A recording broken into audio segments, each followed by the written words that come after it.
Welcome to the EpicTV Surf Report, VIVA Mexico edition. Today's show is dedicated to the people from Mission, Mexico.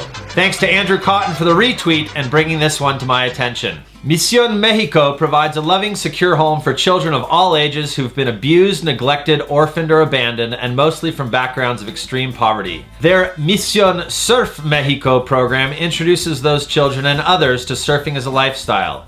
It helps them find confidence in themselves and a belief that they can achieve anything they want to. The children love surfing and recognize the impact it has on their lives. For more info, check out www.lovelifehope.com. And speaking of one of my most favorite nations on earth, while most of the world's hardcore barrel hounds were chasing tubes in Tahiti a few weeks back, smaller groups of no less talented pro surfer types were headed to another little slice of paradise known as mainland Mexico. Why not, right? Just like Tahiti, Mexico serves up warm water, sick surf, unreal food, and ice-cold beer in spades. And bonus, it's home to one of the world's best spirits. That's right, tequila! Admittedly, Mexico wasn't macking like Tehupo, which is plainly obvious in the very informative feature Next Stop by Mike Canchuli at Surfline about how the same swell event played out in other areas of the world. But as Jamie O'Brien said, it was maybe even better than the next best thing. There's gonna be 200 guys at Tehupo, Jamie told Surfline. But wave for wave, this beach break spits more than any other wave in the world. Maybe it doesn't spit as hard as Tehupo, but it spits more. Which would you choose? A perfect double overhead A-frame peak over sand? Or death from below by razor sharp reef on a sub-sea level one-way only slab? Judging by this double shaka frame grab from his new project, #Live from the Moon, Job was over the moon with his choice of venue to engage this little south swell in a tube duel. And you can flip a coin to decide where watching the sun set is more of a religious experience. All Mr. O'Brien had to say on the subject was, another day in Mexico, perfection.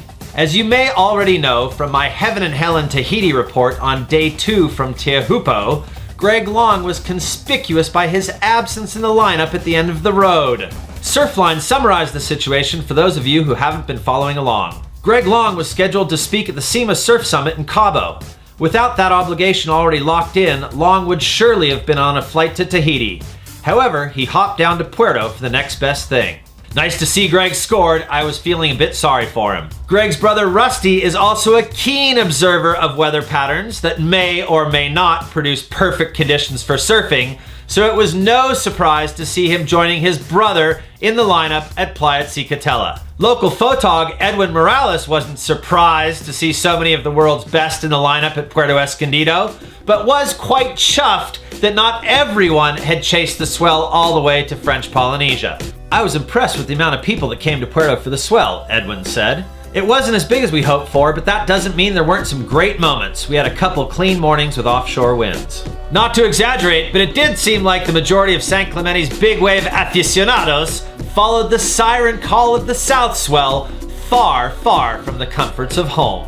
Puerto was fun, Dane Gudauskas frothed. It never got really super big or anything, but it was just really clean, enjoyable tubes. The vibes were killer, all the boys were ripping, and Oscar usually caught the best wave every morning. It was a quick trip, but it served its purpose well. A little tube therapy never hurt anyone. And speaking of Oscar Moncada, he was as happy as always, enjoying the comforts of home.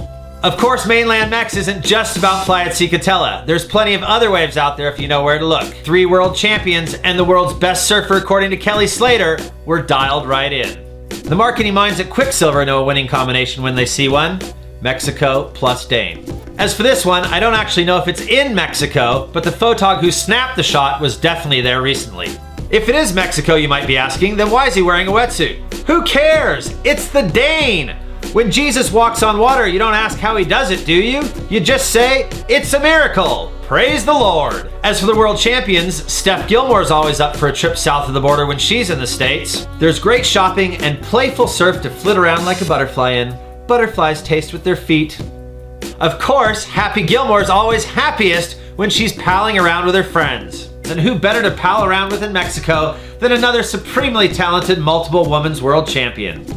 Lisa Anderson obviously enjoyed goofing around with Ms. Gilmore too, but the highlight of her trip was getting the master's approval. You see, even world champions have heroes, and just like many a middle-aged American surf fan, Tom Curran is at the top of the list for Lisa Anderson. And as for Lisa Anderson herself, not only does she still surf better than you do, she's way sexier too, and has a wicked sense of humor to boot. The sun served me way more than I asked for today. Hashtag can I rub sunscreen on your butt? And on that happy note, muchas gracias for tuning in to this edition of the EpicTV Surf Report. Until next time, don't forget to paddle out.